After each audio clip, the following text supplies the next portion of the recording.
साहित्य निधि में आज सुनिए हिंदी की यशस्वी लेखिका डॉक्टर सूर्यबाला की लिखी हुई कहानी सुमित्रा की बेटियां। मेरी जुबानी। मैं हूं सीमा सिंह। वहाँ शहर की आबादी खत्म होती थी। चारों तरफ पीली रेतीली खसखसी मिट्टी के ढूह थे। ढूहों पर ढेर की ढेर कब्रें, एक दो अनगिनत। मैं अपने बहुत छोटे कद के हिसाब से जहाँ तक देख पाती, छज्जे दालान मुडेरों से मुझे बस कब्रें ही कब्रें दिख पड़ती।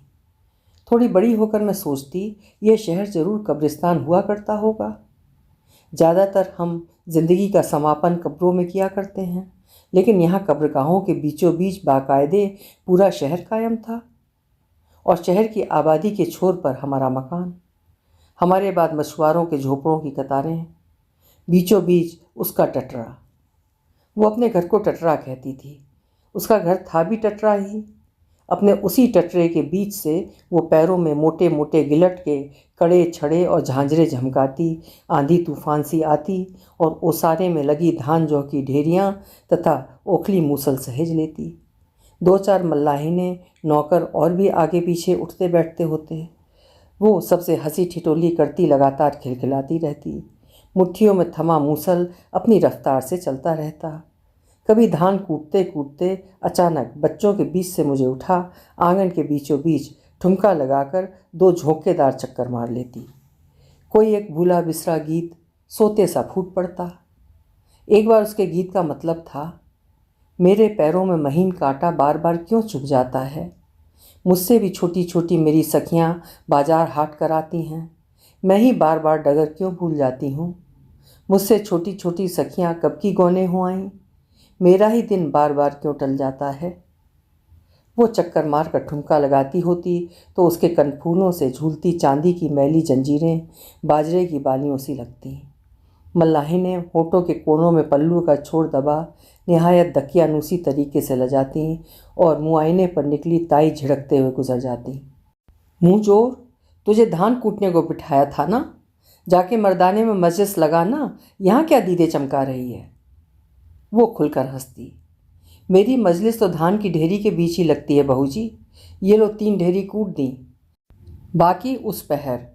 और ताई के नाना करते भी एक झपाके से मुझे गोदी में झुलाती तेज झोंके से गुजर जाती। बिल्कुल अलग थी वो अपनी हम उम्र कामचोर मल्लाइनों से। ना उन सबों की तरह कसोरे कसोरे भर कर तेल चुपड़ कर बाल संवारती, ना माथे के बीचों बीच में मांग फाड़ पीले सिंदूर की पतली लाइन लगाती, और ना ही बात बेबात लजाती अलसाती। मैंने उसे कभी किसी से आम औरतों की तरह फुसफुसाते बतियाते नहीं देखा था। धान कूटते हुए भी वो उसकी लय पर कोई ना कोई गीत गाती जाती और बीच के बचे समय में मुझे चुटकी बजाकर दुलारते या चक्कर मार कर घुमाते खिलखिला देती। कोई कुछ पूछता, कहता तो बड़ी खुशदिली से, लेकिन अति संक्षिप्त सा जवाब, और वापस अपने गीत पर। सारे बच्चों के बीच उसने मुझे छांट लिया था, सारी मल्लाहिनों के बीच मैंने उसे। उसकी बुसी देह से आती गोबर पाथने, सानी पानी करने और कुटे अनाजों की मिली जुली गंध, हवा के झोंकों के साथ एक सार उसके रूखे बेतरतीब बाल और कलाइयों की नोकदार ककनी मुझे उसके प्रति प्यार और गिजगिजाहट दोनों से एक साथ भर देती। ताई अक्सर नाना बच्चों को हाथ ना लगाना कहकर हड़कती रह जाती, पर तब तक वो झमक कर मुझे उठाती और एक घुमरी मार कर बाहर निकल गई होती। बाहर नीम जामुन की झुरझुराती हवा खाता सूरज आराम से चिपरी पाथी दीवारों के पार छुपता होता। गंदी मैली कुर्तियों और खौरहे भूरे बालों वाली उसकी दोनों लड़कियां अपनी या किसी और की गाय भैंस चरा कर लौट रही होती। माई को देखते ही वे हाथों में संटी फटकारती दुलराती दौड़ाती। पास आने पर अपनी फटी कुर्तियों की जेब में ठुसी जंगली बेरियां, मकोए और कच्चे अमरूद माई को दिखाती और बताती कि गोरू प्यासे हैं। एक बार सांझ ढले वो मुझे भी अपनी गोदी में लादे लादे दोनों लड़कियों सहित टटरे में लेती गई थी। फटे चिरे बांसों को ठोक पीट कर बनाए गए दरवाजे में कहीं से लोहे की एक जंग लगी सांकल लाकर अटकाई गई थी और उस सांकल में एक ताला। मुझे लादे लादे उसने ताला खोला। सारी जगह गोबर, मवेशी और सानी पानी की तेज गंध से बुसी पड़ी थी। एक तरफ भैंस और उसकी पड़िया बांधने की जगह, दूसरी तरफ एक टूटा बसखट और अधपिच के बर्तन बासन, सारा फर्श गोबर और गंदे पानी का चाहे बच्चा सा। उसकी दोनों लड़कियां पियरिया और झुमरिया अपने टटरे में आकर इतनी खुश हो गईं जैसे दीवाने खास में पहुंच गई हों, और मारे खुशी के शायद मुझे भी अपने टटरे में आया देखकर ज़्यादा लड़ने झगड़ने और दुलराने लगीं। उसने लड़कियों को दुलार से डपटा और आंचल के छोर से कुछ पैसे उनके हाथों में रख दौड़ मेरे लिए बिस्कुट लाने को कहा। फिर जल्दी जल्दी अपनी भैंस की सानी पानी करने लगी। लड़कियां दौड़ती हुई मिनटों में बिस्कुट ले आईं। उसने बड़े प्यार से एक बिस्कुट मुझे और आधा आधा उन दोनों को दिया, जो वे दोनों तुरंत निकल गईं और झटपट अपने सलूकों से बेर अमरूद निकालकर उसका हिस्सा लगाने लगीं। उन्होंने पास पड़ा पत्थर उठाकर कच्चा अमरूद तोड़ा और माँ को 2 बेर, मकोए और अमरूद का एक टुकड़ा दिया। अंधेरा हो चला था, वैसे भी उसके टटरे में बाहर से ज़्यादा अंधेरा था। उसने ताक से डिबरी उतार कर जलाई और बेटियों को मैल से चीकट कपड़े में लपेट कर रखी रोटियां निकालकर खाने को दी। डिबरी के मैले उजाले में मैं बिस्कुट और वे तीनों रोटियां कुतर कुतर कर खाते रहे। अनायास मैंने जानना चाहा, सुमित्रा, तू टटरे में क्यों रहती है?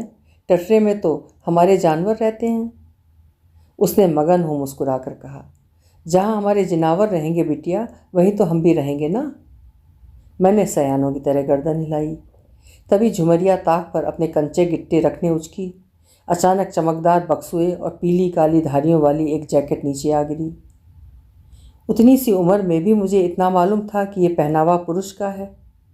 ये किसका है? ढोढे का, दोनों लड़कियों ने चटपट जवाब दिया।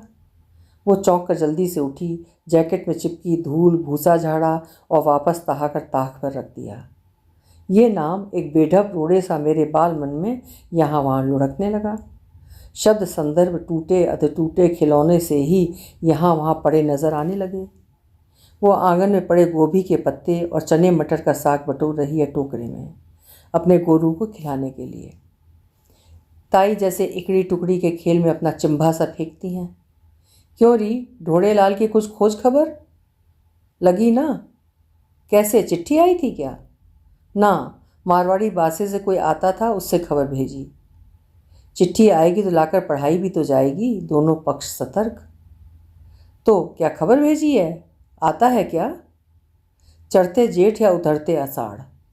प्रश्न से बचने के लिए ही वो पत्ते समेत शीघ्रता से उठने का उपक्रम करती सी। अरे तो छूछे हाथ कि कुछ खर्चा पताई भी भिजवाई? आजकल इतबार अर्थात एतबार नहीं है ना बहू जी किसी का। कहते कहते वो जीना पार कर जाती है, जिससे ताई के होठों के कोनों की मुस्कुराहट का सामना न करना पड़े और न और कोई पैरवी गवाही। लाचार ताई अकेले में मुस्कुरा लेती हैं। ढापती चलती है बेचारी ढोड़े लाल की करनी कुकरनी। बेचारी कहाँ, किधर से? गर्दन भी बिल्कुल सही सही सीधी सीधी तनी हरगिज़ नहीं। पियरिया झुमरिया भी फटे चीकट सलूकों में हमारे ही बाड़े से नोची तोड़ी जामुने ठूसे जी भर शरारतें करती, इठलाती खिलखिलाती रहती हैं। बेटियों के साथ जब वो अपने भैंस और उसकी पड़ियों को दुलारती है तो उस गोबरेले कटरे में भी एक अनकही उजास सी फूटती है। वो हंसती है, लहरदार ठुमके लगाती है, लेकिन किसी से गाली गलौज या बेअदबी पर उतारू होते नहीं देखा। और तो और करीब करीब सारे ही नौकर मल्लाहिने ताऊ के शिकार पर जाने की बात पर अकेले में कनखी मारकर मुस्कुरा लेते हैं। मिसरानी तो एक बार बोल भी पड़ी थी जब काम पर नई नई आई थी, आप भी निकल जाया करो ना बहू जी शिकार पे साहेब के साथ। पर ताई ने छूटते ही मुंह बिचकाया था। ना रे, मुझे तो मचान के नाम से ही घुमटा आता है, वरना साहेब तो कई बार कितना इशारा किए, नाराज हुए, लेकिन जबकि हर कोई ताई के न जाने का कारण जानता है कि साहेब एक शिकार गाह पे कई निशाने लगाते हैं। पूरी पिकनिक रत जगह के बाद ही घर लौटती है। वक्त बेवक्त ताई के चेहरे पर भी छोटी बड़ी आंधियाँ उठती हैं, राख बैठती है, लेकिन कनफूल की झूलती जंजीरों के बीच सजा सुमित्रा का चेहरा कभी कुम्हलाया नहीं। जिंदगी हमेशा पूरे हुलास के साथ सहेजी हुई। मुझे तो फिटन से उतरकर शिकार वालों को हाथ हिलाते ताऊ जी भी कभी कभी बड़े बेचारे से लगते, लेकिन वो कभी नहीं लगी बेचारी सी, जाने क्यों। तब भी नहीं जब सीधे सीधे किसी ने एकदम भोतरी सी सुई चुभो दी पूरी निर्दयता से। क्यों ली? कहीं वहीं के वहीं कोई रख रखा तो नहीं ली ढोंढे बट्टरबाज ने? आँख की ओट तो दुनिया की ओट। वो प्रसंग समाप्त करती टोकरा लिए तेजी से निकल जाती। फिर भी आदमजात को अपनी जिम्मेदारी तो समझनी चाहिए। आता कब है बदजात इस तरफ? आएगा तो देख लेना, सलूके में छुपा के तो रखूंगी नहीं। हाँ, ऐसी बातों के दौरान कुछ देर चांद सूरज जरूर बारी बारी उसके चेहरे पर उगते छुपते रहते। फिर वही टटरा, गोबर, गोरू। अचानक खबरें फैली, गर्म हुई। ढोड़ेलाल आया है, इधर नहीं, कोस भर पीछे लाइन बाजार में ठहरा है, सकलदीप के ढाबे में। खुसफुसाहटों की चिंदियाँ उड़ती फिरीं। अकेले नहीं, बजबज वाली बंगाली के साथ। राम आसरे और खिलावन लाइन बाजार गए थे पट्टे का पजामा खरीदने। अपनी आंखों देख के आए। मुंह नहीं चुराया, बड़ी हौस से मिला। ढाबे की खाट पे बिठाकर शिकार मतलब गोश्त रोटी खिलाया। फिर जाने क्या हाथ जोड़ जोड़ के घिघियाता पछताता रहा अपनी राम कहानी सुना सुना कर। अब तो जो भी इधर से जाता है लाइन बाजार सकलदीप के ढाबे पर जरूर जाता है। बिक्री बढ़ गई है ढाबे की ढोड़े की वजह से। मुफ्त में नहीं लेता, अपने पैसे से खिलाता है सबको। बजबज वाली लुगाई अदब से अंदर रहती है। इतना नेक और दरियादिल ढोड़ेलाल कभी नहीं रहा। खिलावन के पूछने पर तो कंठी पर हाथ धर सच का सच उगल भी दिया और कहने लगा, आधी रात को रोती बिलबिलाती कोठरी में आ पड़ी। लुगाई जात जान के रहम किया, आसरा दिया तो तड़के लाठी बल्लम लिए उसकी बिरादरी ही खून की प्यासी। अब बोलो, अपनी इज्जत मर्यादा देखें या लुगाई का रोना किकियाना? फंस ही गया समझो। अब छोड़ूं तो कैसे? अपना ईमान और कंठी की भी तो लाज। गुसाई जी कह गए हैं, प्राण जाई पर बचन न जाई। अब आप सब पंच न्याय सकारो तो अगिन के सामने धर्म मर्जाद से साखी अर्थात साक्षी मानूंगा, नहीं तो ससुर ये दुनिया का जंजाल छोड़ कहीं मुड़ मुड़ा कंठी माला धार लूँगा। सुमित्रा का नाम लेते ही आसमान की तरफ हाथ जोड़ अंगोछा आंखों पे लगा लेता है। वो तो साक्षात देवी है, देवी। छिमा बड़ेन को चाहिए, छिमा बरतेगी, पियरिया झुमरिया को भी निभा ले जाएगी जैसे इतने बरस निभाहा, आगे भी। बाकी ब्याह शादी पे जो कमी बेसी पड़े तो मैं हाजिर हूँ ही। इस चोटी के खुद ही 3 हैं, उन्हें कहाँ झोंकूँ? धीरे धीरे करके मल्लाही के टोले के सब हो आए। सकलदीप के ढाबे के शिकार और ढोड़ेलाल की खातिर के गुण गाते। ढोड़े का नाम लेते मल्लाही टोले के मर्दों की जबान से चचकारी छूटती है। फंस गया मर्द बेचारा, अब करे भी क्या? लुगाई की जात जो न कराए। फिर आते जाते रास्ता रोककर सुमित्रा के बिना कुछ पूछे ही जबरदस्ती कहने समझाने लग जाते, अपना धर्म समझकर। सुन सुमित्रा, इतना सच तो है ही कि सबके सामने कबूल रहा है। चोरी छुपे ही बिठा लेता तो क्या करती हैं? करती क्या? वही धान कुटाई, बासन जूठन और गाय गोरू की सानी पानी, वही करती रही। और देखते देखते मल्लाई टोलों के आखिरी झोपड़े पर हरी गुलाबी झंडियाँ बंधी, टाट की पट्टियाँ भी बिछ गईं, पंगत बैठी, जेवनार हुआ और बजबज की बंगालिन ने चुनरी गोटे में ढोड़ेलाल के साथ गांठ बांध ली। नगाड़े पर चोटें पड़ती रहीं तो रही चीखती रही। जब भावरें पड़ रही थीं तो झुमरिया फटे घाघरे सलूके में निमोड़ी के पेड़ पर चढ़ी बिरादरी का जीवना देख रही थी। मैंने खिड़की से झांक कर बड़ी बहन से पूछा, मल्लाही टोले में क्या हो रहा है? ढोड़े की शादी है ना? मैंने पूछा, ढोड़े कौन है? बहन ने धीरे से कहा, पियरिया की माई का दूल्हा। इसके बाद न बहन को कुछ समझ में आया न मुझे। पंगत जीम चुकी थी। बंगाली की विदाई भला कहाँ से कहाँ होनी थी। सो ढोड़े उसे टैक्सी में बिठाकर देवी थान ले जा रहा था। मल्लाही ने दुल्हन को टैक्सी में बिठा रही थी। गाड़ी स्टार्ट होने को थी कि अचानक तीर की तेज़ी से झुमरिया निमोड़ी से नीचे उतरी और ज़मीन की खसखसी रेत, मिट्टी, कीचड़ जो भी उसके हाथों में समाया भरपूर उठाकर स्टार्ट होती टैक्सी पर फेंक कर चिल्लाई, ढोड़े मर गया, उठी लहास। जब तक लोग चपतियाने को दौड़े वो उसी तेजी से हाफती हुई बाड़े की दीवार फलांगती गायब। खिड़की मुडेरों से झांकते चेहरे अपने अपने आंगन दालानों की ओर लपके। गजब हो गया। झुमरिया ढोड़े की टैक्सी पर धूल फेंक कर भागी। सुमित्रा मल्लाहिन के हाथ का मूसल थमा रह गया। हकबकाई बदहवास वो नीचे भागी। नगाड़े तुरही की आवाज़ें थम गई थीं। उत्सव समाप्ति पर था। सिर्फ झंडियाँ रेतीली हवा में झरझरा रही थीं। वो बावली बौड़ी सी पियरिया झुमरिया चिल्लाती भीटे दर भीटे दोनों बेटियों को पुकारती फिरी। कहीं से कोई आवाज़ नहीं। जरूर लोगों के डर से कहीं जीने चौबारे में दुबकी पड़ी होंगी। तभी कटीली बेर के टीले पर 2 मैली छींट के सलूकों वाले धब्बे दिखे। वो कड़े छड़ों की आवाज़ बरगलाती बेतहाशा दौड़ी। पियरिया झुमरिया। आवाज़ फिर भी ना पहुंची। दोनों अपने खेल में पूरी तरह लिप्त थीं, मगन। पास पहुंचकर देखा, दोनों एक दूसरे की मुंडी से मुंडी सटाए मिट्टी का एक लंबा सा डूह अपने छोटे छोटे हाथों से बड़ी तन्मयता से थोप रही थी। चोटेनो, हांफते हांफते दम लेकर वो बोली, क्या है ये? ढोढे की कब्बर। और दोनों ताली मार के खिखिया पड़ी।